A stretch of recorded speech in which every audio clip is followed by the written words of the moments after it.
My name's Corwin.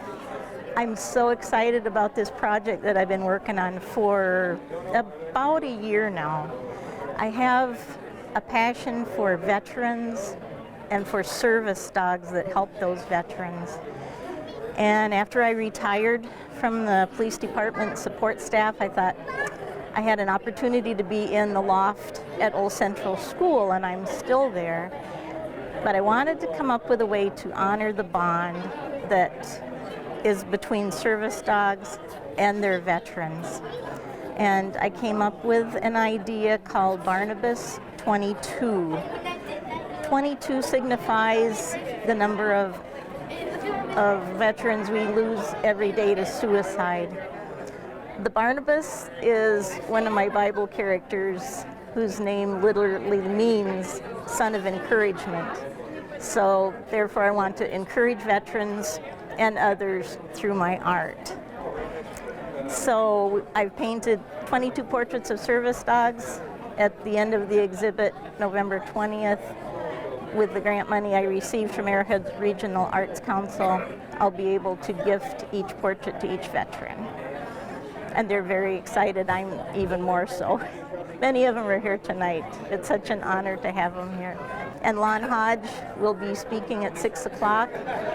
His service dog, Gander, is, I believe, the 2016 American Hero Dog of the Year.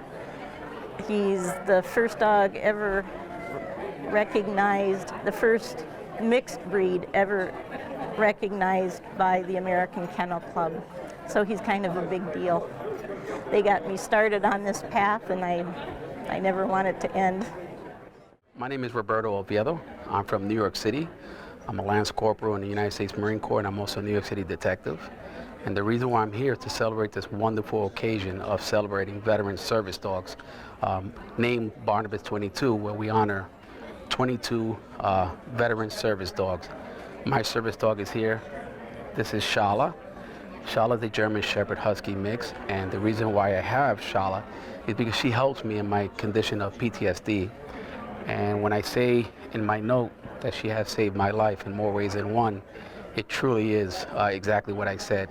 She helps me with my night tremors, she'll wake me up, she knows when I'm getting anxiety, so she basically helped me live my life. Now I'm not afraid to go out into the general public, to go out to the malls, and I owe it all to this dog. And when I see this event that my Minnesota mom married through, it's just overwhelming, and the sense of compassion and love that everyone here with their service dogs, I think is due that finally service dogs are recognized. So I'm humbled being here, I'm honored to be here, especially right next to my service dog, Shala.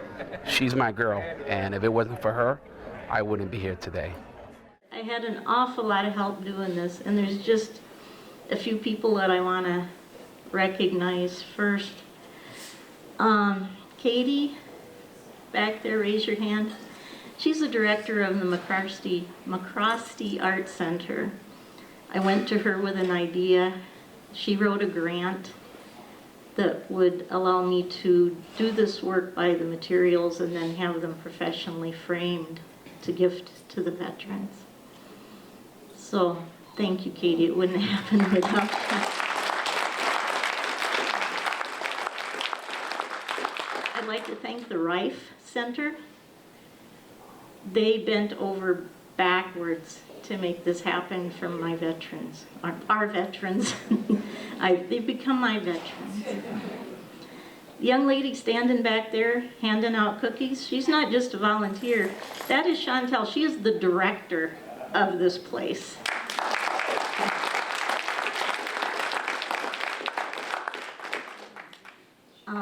The city of Grand Rapids not only gave me the best 20 years of my life working with the police department, they also provided me the loft in Old Central School where all of this took place.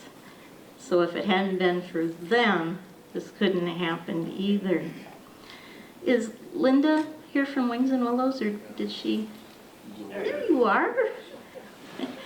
She framed all 22 of these things.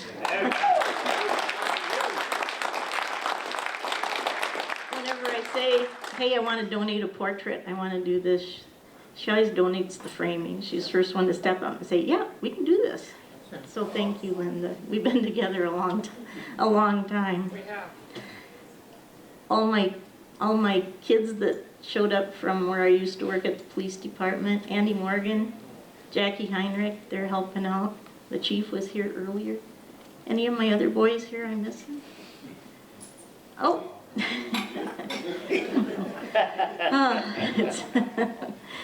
So, somebody I really need to thank, and I don't do it nearly enough. Chuck, where are you? That's my better half.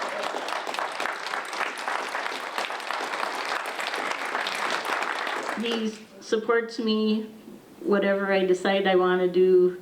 He does laundry, he does dishes, kind of puts them away sometimes. But if it wasn't for him, I wouldn't have had the time to do all this. And then we have Lon and Gander. And if it wasn't, absolutely.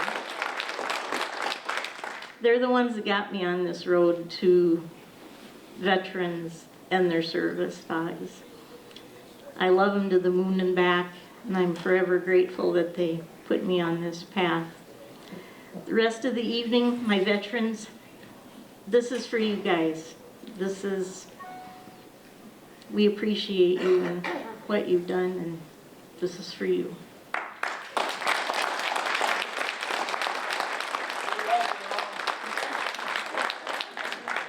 And I'd like to introduce Lon Hodge and America's service dog, Gander. Thank you. You can pretty well call me anything you want to. I promised to tell a story about, Gander has a little name tag on it. It says Mr. Gander, and that's my name tag. But it was, I think it was about 5 years ago, we adopted a special needs school in St. Louis. And these are tremendous kids. They were all phenomenally bright. 97% of them were autistic, but real high IQ and high functioning autistic kids. And we would go to visit, and they would actually put signs down low so that Gander could read his welcome signs and things like that. And just extraordinary kids. I mean, and they would tell you the whole history. You know, I'd have kids come up and say, you know anything about World War I? I'd say, well, you tell me. And then they'd give me the whole history of the Kaiser and everybody else, and phenomenal children. And we'd had Skype conversations, and we're going to be going back soon there. So whenever we were on the road and someplace interesting, we'd give them a buzz and interrupt their classes, and there were about 90 kids. So one day I popped in, and they had one of the St. Louis Cardinals there, those guys that just lost. So, and we came into the back of the room kind of unannounced, and the Cardinal was there also. And I can't remember which one it was, but one of the real high-profile St. Louis Cardinals. And the lady up front, and the kids couldn't see us, the lady up front in the auditorium was saying, hey, we have somebody really famous here to meet you today. Who do you think it is? And in unison, all of the kids went, Gander. And of course, the Cardinal was deeply crestfallen over that, and then one of the kids in the back raised his hand and said, "And Mr. Gander." So a lesson in humility, and I took that well. And ever since then, when we've traveled around the country, we spoke to the Kentucky Bar Association and a couple other places, and now all my name tags all read Mr. Gander. So feel free to, and I think it's a real privilege to own that title. Okay. First, I wanted to clarify something.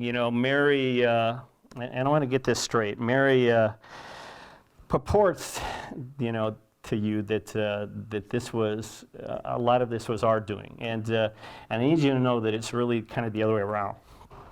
We had, and I'll give you the little history of Gander in a second, but in some of the things that I'm sure you haven't heard. I got this telephone call. I think this is 5 or 6 years ago now, and I got a telephone call, and in this little Cabbage Patch voice came over the phone and said, "Hey, we'd love you to come to Grand Rapids." And I went, Michigan? I said, "No, Grand Rapids, Minnesota, wherever that is." And I said, "Absolutely." And I looked it up on the map while we were talking, and she said, "We'd like you to come up and do a presentation." I said, "Only if I can see the Northern Lights." And she said, "I just happen to know this guy named Dr. Bob Kazemius who can probably get that done for you." And we had, up to that point, I had made a deal with Freedom Service Dogs in Denver, the ones that, first he was trained in a prison, and you'll hear about her in a minute. And he was trained in a prison, and then he went to Freedom Service Dogs, and they did the kind of the finishing work. And I made them a promise, because at the time I had been living in, I've been living in Hong Kong and Macau and South China, and doing journalism work. I was teaching at the university in Macau, and was having a lot of crazy issues, and anyway, ended up getting Gander. And I had been doing a lot of public relations work for Fox International and Star Alliance and Shanghai Tourism Board and things like that. And they said, "Hey, would you get Gander out on the internet for us, and it would help us bring in donations, and it would do things, maybe do some things for the agency." And as a matter of fact, Eric Decker from the Broncos later on, because of one of our presentations, actually adopted Freedom Service Dogs, and I think to date he's donated 13 dogs, and they're about $35,000 a piece, and he helped sponsor one of their buildings. I think he's given them somewhere to the tune of $750,000, one of the Broncos, and so it did exactly what it was supposed to do. But what it did for us too was then blew us up to the point where we went from 140 close and personal friends on Facebook to 140,000 close and personal friends on Facebook. And oddly enough, now it's somewhere around 230,000, but we've traveled the country, and we've met a lot of those people, and they've been extraordinary. But at the time, Mark and I, who no longer travels with us, and tonight's speech is dedicated to Mark, because he's been extremely ill of late. And so we were doing a lot of local things. We were working with businesses locally. We were doing presentations locally, doing colleges locally. And Mary said, "Well, come to Grand Rapids." We went, "Oh my gosh, that's a haul, that's a hike, And now that seems like a day trip for us. And indeed we came up. There's a word in Japanese called kenson. It kind of means false modesty or false praise, and there is no false praise. This really has been a wonderful experience every time we've come here. And so then we did our thing, and by golly, at 2:30 or 3 o'clock in the morning, got a call from Bob Kazemius, and he said, Tornado Bob, and he said, "All right, get out of your pajamas and get in the car." And we went out to the lake, and sure enough, one of the most amazing nights ever. The pictures we took, you could see the Big Dipper clear. People think I photoshopped the Big Dipper into this picture. It was so well done, and we saw the Northern Lights. And then a second time, Mary said, "Hey, you want to come up?" And I said, "Well, you've already taken one of the things off my bucket list. One of the other things is I would love to see." And this wasn't a contingency. I was going to come anyway. And I said, "But never got to see Prairie Home Companion." And next thing I knew, we had tickets to go see Prairie Home Companion in the home of Paul Bunyan in Blue, and that was one of the best nights we've ever had. And then this lady was working at the police department at that time, and kind of keeping her light under a bushel. And not a lot of people knew she was an artist. A lot of people knew about her kindness and knew about her heart. We talk about. I think there was a quote that I used recently, and you'll have to forgive me because my computer committed suicide earlier in the day, and so I'll be pulling things off of here. And we're putting together a book aphorisms that, not things Gander has said, because I don't believe in those kind of books, but things that Gander has taught me, aphorisms that I attribute to him because of who he is. And this one says, a guardian angel is not there to fight your battles. A guardian angel is there to provide the peaceful space you need to grow into a self-sufficient warrior. And I think Mary has a lot of guardian angels around her because she gives away so much. And she became one of our guardian angels, but we have tried to repay that. And it gave her, I think, the impetus to begin exploring her art again. She retired from the police department. She actually made 2 journeys away. I think you've been here 30 years without leaving Grand Rapids, or a little better than 30 years. And made a trip down to Chicago for one of our national service dog conferences, and then went all the way to Colorado via every probably train track route in America. Because of the railroad guy back there, and since then, you can see it's been a wonderful uphill climb, and some extraordinary work that she's done, and that she wants to give that back again, I think is a special blessing for all of us. So, thank you. Very cool.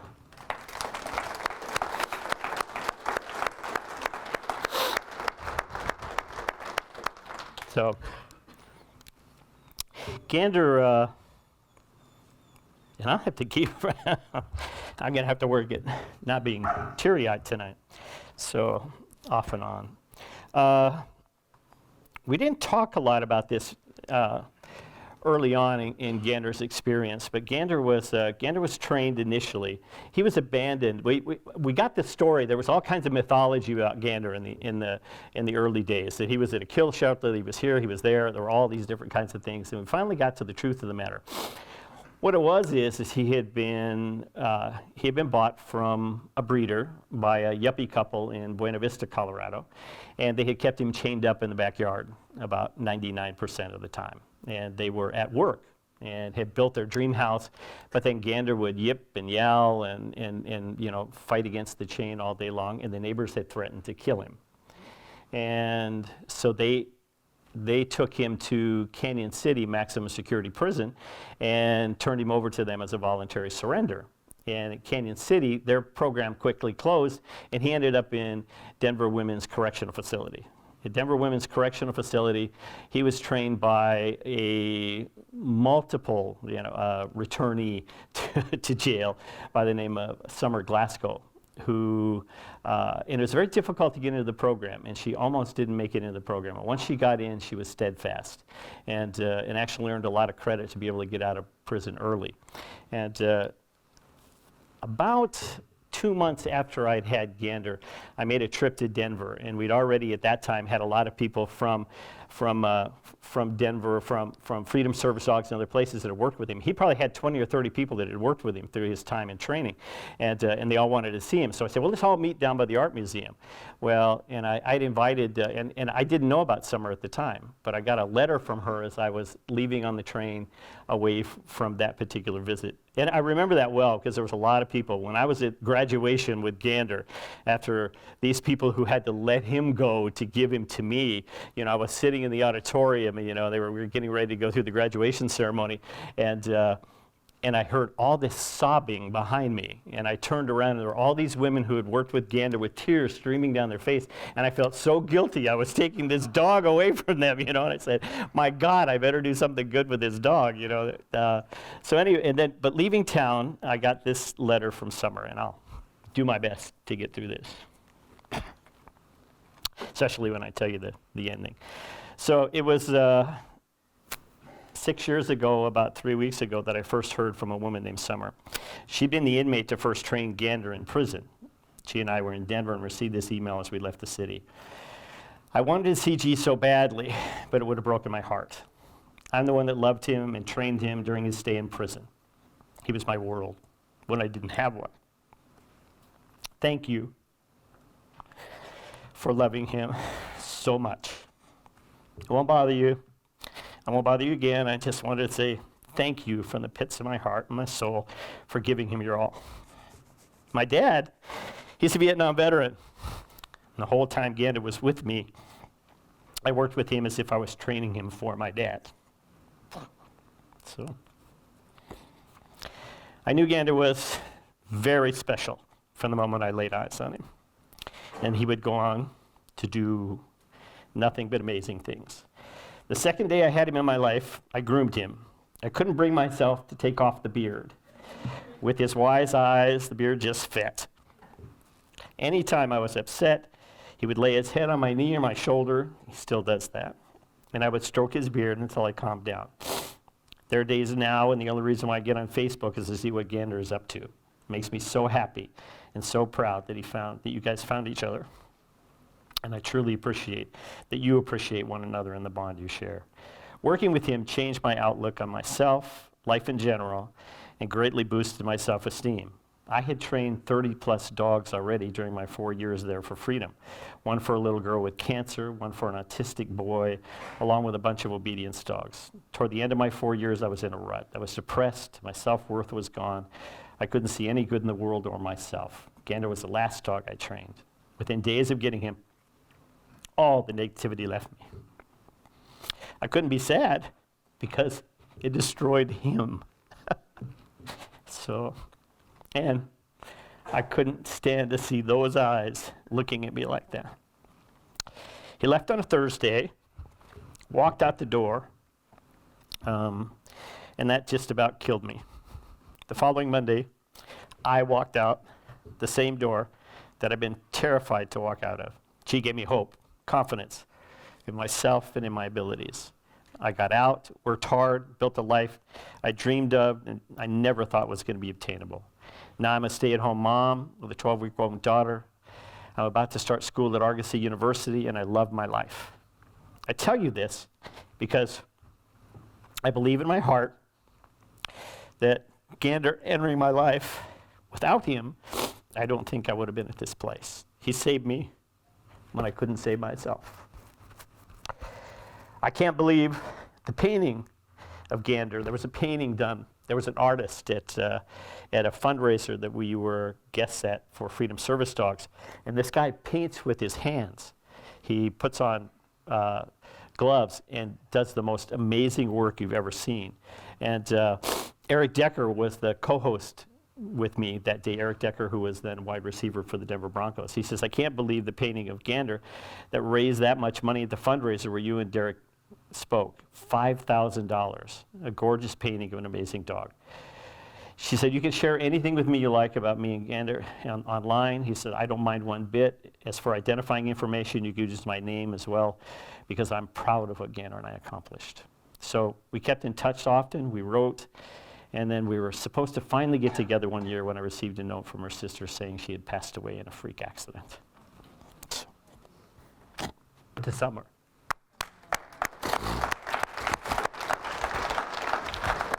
So, we don't tell that much. Since then, with 100, with 240,000 followers, we said, with true humility, not cancel, not that word, with true humility, we said, we need to do something with this, even though it's a kind of a tubular or a, insular celebrity. We need to do something with this celebrity. And we didn't want to make money on this. We didn't want to, in fact, nobody's ever made any money from Operation Fetch, except, and we said, we need to start doing something and start carrying some messages out to other people. And so we started doing, and Mary was a big part of that, we started doing planned acts of community kindness. Our first act of community kindness was shortly after coming back from Grand Rapids. I got a call from a woman that I had met a couple of times in a coffee shop who was taking care of a guy who had Alzheimer's disease. And we were sitting down together in the coffee shop one day. And the guy, the only thing he remembered every day was hot chocolate. He wanted a hot chocolate and Gander. And Gander would come over to him, lean against him, and the guy would pet him, and his day would be made. And she said, I hear you sometimes go to cemeteries and things like that. And I said, yeah, how do you know that? She said, well, I've been reading your book to the man with Alzheimer's. And she said, I'm the daughter of a war orphan from World War II. And we weren't allowed to even look for my grandfather because it was a shameful thing in Germany at the time. Until everybody died that objected, we looked and we found his grave in San Francisco. Do you think you'll ever get out there? And I said, I will eventually, but I said, we'll handle this now. And we put this out over the wires, and within 24 hours, there were flowers on the grave, a picture taken, and it's sent back to the mom in Germany. Since then, and then later, she said, I would love to have after-action reports about my father in Germany. And I said, okay, where are they? She said, well, they're at the Eisenhower Museum in Kansas. I said, we travel to Colorado all the time. We go by the Eisenhower Museum. So Mark and I, who travel with us, we went ahead and took the course to become National Archives researchers so that we could go get these after-action reports. And we sat down with gloves on in this pristine environment. We're the only ones in the entire library, and slowly went through these amazing after-action reports from World War II. And until we found everything we could about him, got the librarian to Xerox them, the curator, and she sent them to the daughter. And we're friends to this day. And that was the beginning of something really kind of powerful. And we said, look, our goal is not to do some grandiose thing where we take 50 disabled veterans skiing, or we're not gonna have some large movement, but we're gonna do planned acts of community kindness that affect one person at a time, and hopefully that will infect somebody else, and that will inspire somebody else to do planned acts of community kindness. And I think since that time, I think the number of connections on our Facebook page and in our community has been nothing short of extraordinary. When somebody has any kind of trouble, the community steps up immediately. We say, hey, we've got a veteran who needs a place to stay, for the next 3 weeks, and usually the money appears within 24 hours. It's been a real privilege to be involved with that. One of the other first packs we did, and you didn't get to see this last time, and NBC picked this up, and it went viral all over the country, and I don't know if you saw it, but we had a fellow who would come to our PTSD meetings at the VA hospital, and he was not a veteran, but his dad had been a vet, and he had spent most of his adult life, he's nearly my age, and most of his adult life searching to reconnect with his dad. He reconnected with him for one short period, and Dad was still drinking and having some issues, which you'll hear about. And then again, he was separated, but he felt bad he had never reconnected. And again, like the other lady in the story, in the other story, he found out his dad was buried in a graveyard in Seattle. And at this time, the man who the son was having some kidney issues. And he's currently very sick and now living up in Upper Wisconsin. And we said, well, if we're going to do this, we better do it quickly. So secretly, we put together a pack for him. He thought we were just going to go visit the grave and then come back. And so I had arranged for an honor guard and everything else while we were there. So and pretty well blew everybody's mind. So, and that was at the beginning also before we got contacted from Hollywood by two people who wanted to do a documentary about Gander, and they also traveled with us on this journey and also filmed part of it. And so there's still 2 documentaries out there about Gander now. They followed us around. Now I know what it's like to be a Cardassian, maybe, I don't know. So, followed us around for 2 years, and I'm going to tell you, that is a daunting experience, to have somebody like, in your business all the time. But the movies are currently on the circuit. They've won a lot of awards. We traveled to a lot of different film festivals and things, and so hopefully we'll get a chance to bring it up here and do a premiere sometime in Grand Rapids. That would really be cool. And so you guys can see it. One is about PTSD, and the other is specifically about Gander. So we wanted to fulfill these wishes, and we also wanted to, one of the other things that we wanted to do was talk a lot about what we realized. 2 different things happened. One is I kept encountering resistance from businesses, which a lot of these guys probably had. And then and I kept encountering a lot of veterans who were in the depths of depression. And one of the things I learned, because Gander saved my life, was, and here I'm going to do it this way. How many of you believe you wouldn't be here if you didn't have your dog? Wow. Powerful. So part of the mission we took on then was also to educate about service dogs, to advocate for service dogs, to advocate for service dog laws, and we've been having so many problems. And at that point, I was doing a little better, so I said, well, somebody's got to run point on this damn thing. So we took on corporations like Starbucks. We took on, and we prevailed. And in fact, Starbucks now is like a gold standard, I think, for the way service dogs should be treated inside businesses. We've trained Walmart, we've trained medical schools, we've trained veterinary colleges and that kind of stuff all over the country. And it's been kind of magical. And one of those, and then we began understanding that there were a lot of other people who needed assistance too in suicide prevention ways. Guys that had emotional support animals who were living in homeless camps, who really, because of wartime trauma and the things that they had brought back, these guys couldn't be around people. They couldn't live in homeless shelters. They couldn't. They didn't want to go to the VA and those kind of things. So then we began to spend time with them. This last year, to tell you a little bit about what we've done, this last year, I think we handed out somewhere close to 300 coats, several hundred survival bags. We're boots on the ground and go into the camps. We find these people wherever we can, and we do what we can to assist. And we now have the backing of several groups, Representative Joyce Mason and some other people, and we want to continue those efforts. And then we also wanted, though, to make awareness about suicide. It wasn't enough that people saw Gander and I, and it wasn't enough to have the movie. It wasn't enough to have these other things. It was like, how do we start getting into people's heads about suicide? And we know that the suicide rate is still increasing despite all the efforts against it. Okay, and the VA still isn't giving service dogs to veterans, even though you saw the efficacy right here, because they haven't determined whether or not dogs really help. Okay, and they want studies to show that. And so we said, well, at least we can bring some suicide awareness. And we were at the TED conference. How many of you listened to TED Talks ever?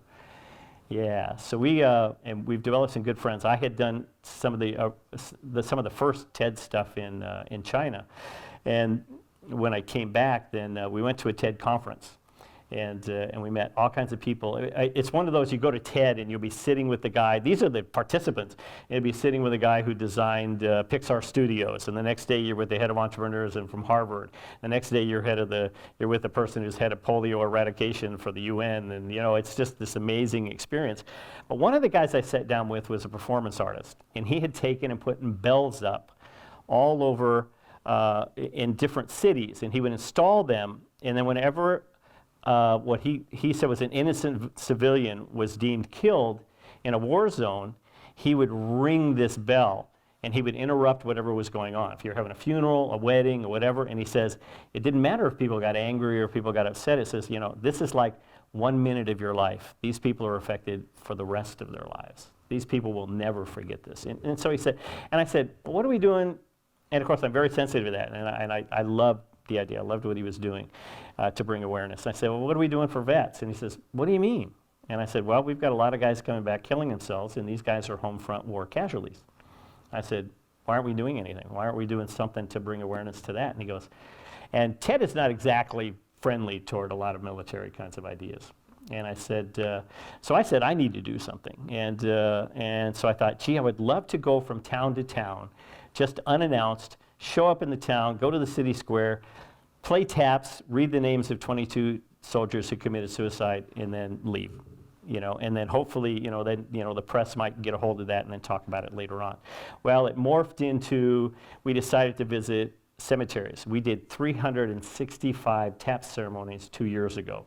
We went to every one of the original national cemeteries. We went everywhere you can possibly imagine. It was like our life revolved around what cemetery are we going to go to tonight. And there's some lovely stories about Gander and lots of coincidences and the things that we found and things like that. But we decided to do that, and then we thankfully got a lot of press about it. The other part that we added to it, because my background was in behavioral science and psychology, the other part that we added was we invited family members of those who had committed suicide to come with us. And they would read the names of the 22 people who had been lost, and they would add the name of their family member at the very end. So we did that at Red Rocks. One of the first ones we did was in Colorado, Fort Logan, and the woman that was there, she had lost a brother in Vietnam, and the second brother came home with severe PTSD and took his own life, and she, as a girl of 11 years old, was the one who found the body. And and she had never been to his gravesite at Fort Logan. So she went with us to read the names. So you want to talk about a heavy year. And it's our intention to do that again this coming year, but hopefully we're going to do it with a little more support, and we're going to do it with a lot more advanced knowledge so that we don't need more publicity, but suicide needs more publicity, and and suicide prevention needs more publicity. These dogs as a solution to our anxiety and our inability to function properly sometimes in society without assistance is important. George, who's a law enforcement officer, works for Homeland Security, and has been to many of those things with me, and we'll be joining people around the country to do that. And hopefully we can come do one here. I'd love to do one here in Grand Rapids. And especially since you guys are dedicating, I think, a new memorial or a new something this week, right? For veterans, I think. So yeah, we'd love to come up and do that if we can make that happen, St. Mary. And by the way, that I have to tell you that story real quick, and then I'll begin to wrap up. Mark and I were in Colorado one day, and why this had never dawned on me was, what is kind of a marvel. We're traveling. I spent most of my life overseas. I spent probably 90% of my life either in the military or as a military brat or as an itinerant professor around the world and those kind of things. So America was kind of a strange place to me, from time to time. It's been exceedingly strange the last couple of years. So we were in Pueblo, Colorado, where I was born, and I happened to see a billboard for the hospital where I was born. And the name of the hospital is St. Mary Corwin.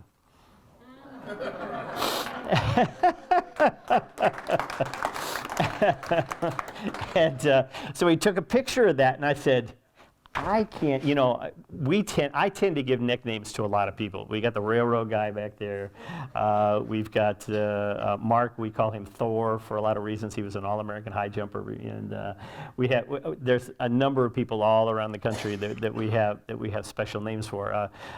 His godparents in St. Louis are Charlie Brown and Lucy, and on and on and on and on. And I went, could there possibly be a more fitting moniker for this lady than St. Mary Corwin?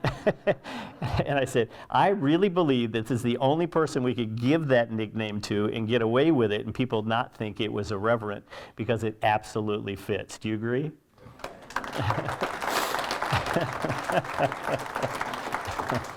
So I think you got a lot of boys in blue and a lot of veterans who are gonna be right there with you. So I've tried desperately to write some poetry about both PTSD and most of you don't know I taught behavioral science most of my life, and then in later years I went, why am I doing this? I was much like Mary. I said, I've been a creative all my life. I'd done professional theater when I was in my teens and that kind of thing. And I said, I've got to get back into the arts. And so, I went and got my MFA in writing, and then began to teach creative writing. And I spent, because of PTSD and because of the drugs that the VA gave me at the time, I had pretty much a creative lobotomy for several years because of the medications, and decided that. And now I've decided I need to get back into that. I've applied for some fellowships and some. I don't intend to spend 3 years, at a ranch in Wyoming, but we're gonna, like Mary has done up in the castle, which is wonderful. But I've tried to write about both PTSD and about this is an old book, and a couple of the poems in here are quite old, but I think that they should make a little sense to the people that are here. This is called after, I had real trouble going to the Vietnam Memorial, and I won't tell that story because it's a lengthy one. But I went the second time to the Vietnam Memorial, and it kind of sunk in. I was one of those that, like Ross Perot, who thought it was a travesty at first, and then later on realized that it was probably the most fitting tribute that we could have, and it's fittingly named the last fire base. And of course, I was a behavioral science counselor all during that period. So I saw all of the people with, traumatic stress who came back and were grappling with all the demons from that period. But this is after a second visit to the Vietnam Memorial. There's a wall between the names. It's the color of residue in driftwood holes. It's a dark pocket of a head wound, like my father's. It's their hair, eyes filled with terrible falling. It's the oil on worthless roads. It's factory smoke, manure and ashes driven to the ground. It's charcoal faces, shadows illuminated by flares above the jungle. It's the toothless smile of a man, my father, who can no longer move his legs. It's a million fragmented hearts pulled below the surface. It's the veils of widowed girls. It's telegram ink in the spirits of tormented boys. It's the color of disappearance and passing. There's a wall between the names. Thanks.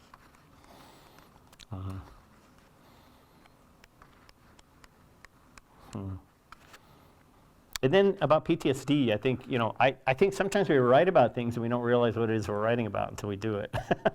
And then there's one called Corpusant. Does everybody know what Corpusant is? You guys don't have a lot of mountains up here. Corpusant is St. Elmo's fire. Some of you know about St. Elmo's fire, this electrical energy that will appear different places. And in Colorado, Corpusant, St. Elmo's fire, and electricity will literally run through the rocks. You can actually see sometimes the electricity coming through the rocks, and your hair will stand up on end, and that's when you say, it's time to get out of here. So this is called Corpusant. Below, from an outflung wrist of rock, I've often watched a hawk glide toward the desert. He puts one wing around the wind while the other catches a thermal, and he rises out of sight. Today he dips suddenly toward the eyes of a rabbit, watching only the ground, coyotes nosing toward him, howling in expectation. Through binoculars, I could barely see his ears laid back, and I couldn't tell if he heard the rush of feathers. When the talons punctured his ribs, the rabbit didn't flinch. Having watched how hunted animals easily resign, I imagined the light escaping from his eyes. A storm had climbed toward me from the opposite side of the range over the peak to darken my resting place. There was a gust of wind, my muscles clutched for bone, and I watched ground lightning, a charged flood of St. Elmo's fire course through the boulders. And in that flash and rumble, I was the rabbit, paralyzed and afraid of everything below and above me. But then along comes this guardian angel. I have a post that I put up every once in a while that says, I never asked for a guardian angel. One was just assigned to me. So, and this is for Gander, who still remembers. It's based on a poem by Mary Oliver. I said, what do you do when somebody reaches to scratch your ear as you flinch? It was a punishment before I knew you. That's no way to treat a guardian angel in training. Just after we became a team, I found you nosing through the trash can. I angrily barked at you, something you've since taught me not to do. It was my mistake. I misunderstood. You think every box or ball can give you a gift of a tennis ball. You sat down hard and fast and you began to shake. That hope of a forever home was nowhere in your beautiful eyes. It was 4 years ago, but my shame crowds me out of my warm bed some nights, my head in my hands. I joined you on the floor and I cried. You stood, and with fear given over to service, you kissed the tears from my face. I held you long until our breathing slowed and you fell asleep with your head on my boot. My boot. You never need worry again.